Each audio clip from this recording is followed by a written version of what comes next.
House of Hades is the fourth book in the Heroes of Olympus series.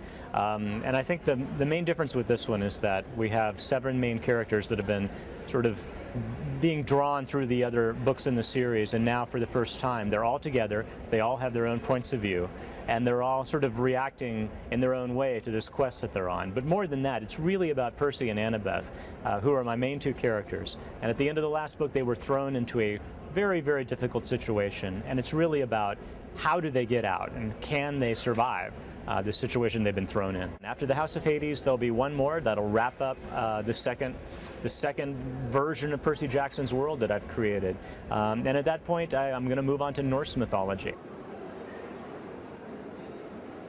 The Norse myths are something that I've loved since I was a kid, ever since I was 12 years old and I discovered the Lord of the Rings. I had a great English teacher who said, hey, if you like the Lord of the Rings, you should try the Norse myths, because that's where Lord of the Rings came from.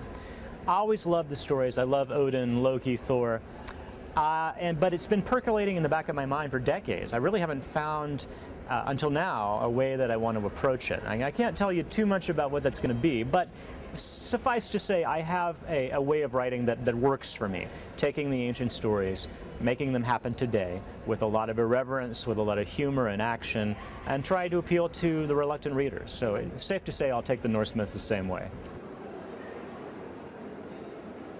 You know, looking at the myths and trying to figure out how to present them for a young audience is always a challenge, whether it's you know, the romantic content or whether it's the violence. I think it can be done, and a lot of what I do with that is I just sort of rely on my own experience as a middle school teacher, and how would I have done it with my 6th, 7th, and 8th graders? How would I have presented this so it's interesting and you know, nail-biting, but it's not over the top. And it's just always a fine balance. I have to look at every myth individually and sort of decide, okay, how can I tell this story without going too much over the edge? I think myths are very helpful in a lot of ways for young readers. I mean, a lot of these heroes, the gods, they're grappling with things that are timeless.